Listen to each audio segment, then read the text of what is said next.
Hello guys, welcome to my YouTube channel. मैं हूँ अलीशा। आप सभी कैसे हैं? उम्मीद है सभी अपने अपने घरों में सेफ होंगे। मैं भी बिल्कुल ठीक हूँ। आज हम सुनने वाले हैं एक छोटी पर बहुत ही खूबसूरत कहानी के बारे में। आप सभी कहानी सुनिए। कहानी सुनने के बाद आप मुझे बताइएगा कि आपको कहानी क्यों अच्छी लगी। तो बिना देर किए चलते हैं सीधा कहानी की ओर। इस कहानी की मेन किरदार है एलिसा, जिसके नाम पर इस कहानी का नाम है।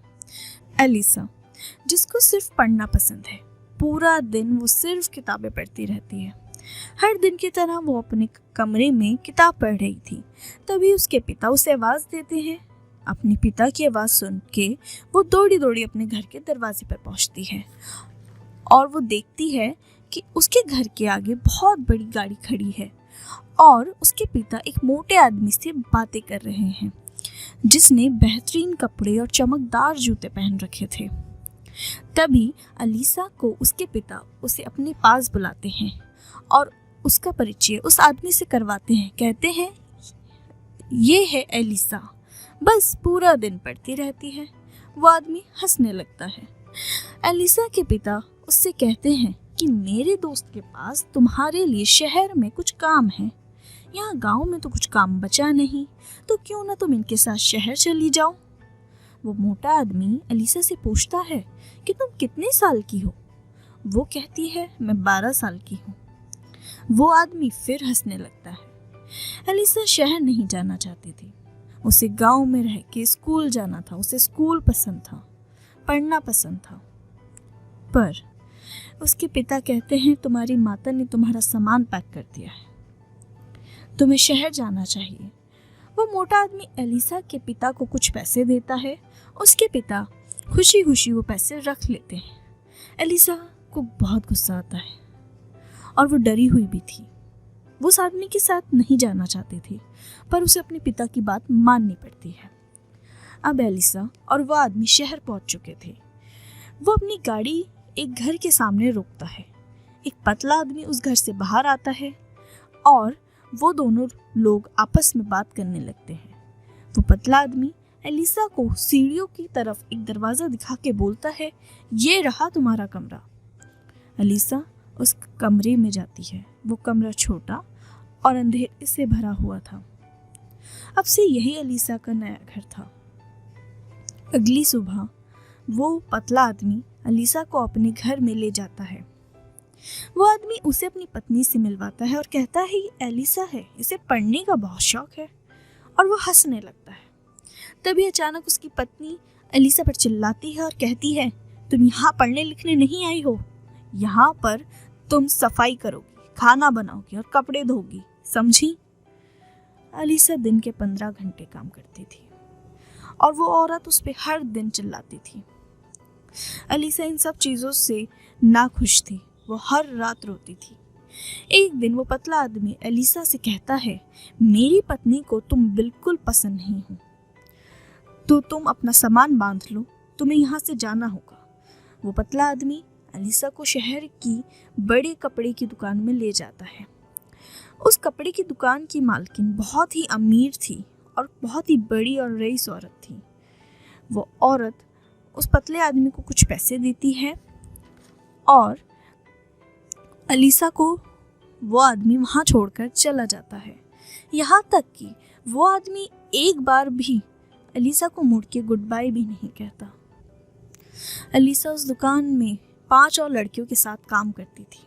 वो सभी लड़कियाँ पूरा दिन काम करा करती थीं।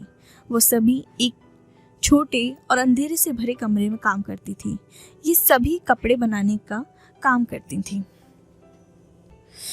वो सभी लड़कियां दिन में 12 घंटे काम किया करती थीं, जिनमें उन्हें दोपहर के वक्त एक ब्रेक टाइम मिलता था, जिसमें वो अपना खाना खाती और उसके बाद 10 मिनट का समय उन्हें आराम करने के लिए मिलता था। और रात में वो सभी लड़कियां ज़मीन पर सोया करती थी। हर महीने दुकान की मालकिन उन सभी लड़कियों को कुछ पैसे देती थी, जिनसे एलिसा किताबें खरीदती थी और खाना खाने के बाद उन्हें वो किताबें पढ़ा करती थी। दुकान की मालकिन जब भी उसे पढ़ता हुआ देखती, वो चकित रह जाती। वह अलीसा से पूछती, क्या तुम लिख भी सकती हो और गिनती कर सकती हो? अलीसा कहती है, हाँ मैं ये कर सकती हूँ। तो दुकान की मालकिन उसे कहती है, तो चलो मेरे साथ, अब तुम दुकान में काम करोगी। अलीसा अब दुकान में काम करती थी। उसे दुकान में काम करना पसंद था। वो दुकान में आई बड़ी बड़ी औरतों और ग्राहकों का देख रेख करती। वहाँ आने वाली हर औरत बहुत ही अमीर घर से होती थी और वो सभी बहुत ही महंगे कपड़े खरीदा करती थी। उन्हीं में से एक औरत थी जो बहुत खूबसूरत, जिसका कद ऊंचा था। वो जब भी आती वो अलीसा को एक स्माइल करती और उसके लिए कुछ तोहफे भी लाती। एक दिन वो खूबसूरत औरत उसकी दुकान में अपना पर्स भूल जाती है। अलीसा दौड़ते दौड़ते उसके पीछे जाती है और उसके पास जाके उससे उसका पर्स लौटा देती है। अलीसा कहती है, ये रहा आपका पर्स। वो औरत स्माइल करती है और कुछ पैसे निकाल के अलीसा को देती है और कहती है, ये पैसे रखो, तुम बहुत ही ईमानदार लड़की हो। अलीसा बोलती है, नहीं मुझे ये पैसे नहीं चाहिए। इतना कह के वो दुकान में वापस चली जाती है। दुकान की मालकिन उस पर चिल्लाती है और कहती है, तुम दुकान को अकेला छोड़कर कैसे चली गई? तुम्हें इसका पैसा देना पड़ेगा। मैं तुम्हें पैसा काम करने का देती हूँ, ना कि गलियों में भागने का। अलीसा को गुस्सा आ जाता है। वो कहती है, आप मुझे इतने भी पैसे नहीं देती, मुझे तो यहाँ गुलाम बनाकर रखा जाता है। वो औरत कहती है, तुम्हें मैं यहाँ खाना देती हूँ, सोने के लिए बिस्तर देती हूँ और पैसे देती हूँ, तुम्हें अब और भी कुछ चाहिए? वो कहती है, हाँ मुझे और भी चीज़ें चाहिए। और वो रोने लगती है। तभी एक आवाज़ आती है, रुको। वो वही खूबसूरत औरत थी। वो दरवाजे पे खड़े होकर सब सुन रही थी। वो कहती है, अलीसा एक ईमानदार लड़की है। वो अलीसा से पूछती है, क्या तुम यहाँ खुश नहीं हो? क्या चाहिए तुम्हें? वो कहती है, मुझे स्कूल जाना है। वो खूबसूरत औरत उस दुकान की मालकिन से कहती है, अलीसा अब मेरे घर में रहेगी और वो यहाँ काम नहीं करेगी। अब से वो स्कूल जाएगी। दुकान की मालकिन बोलती है, तो उसके लिए तो तुम्हें मुझे पैसे देने होंगे। वो खूबसूरत औरत कहती है, वो गुलाम नहीं है। अलीसा को वो औरत कहती है, जाओ अपना सामान बांध के ले आओ, हम अभी घर चलते हैं। अब अलीसा को अपना नया घर मिल गया था।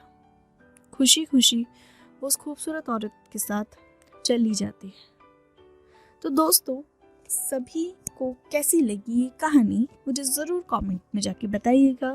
तब तक के लिए ध्यान रखें। Bye bye.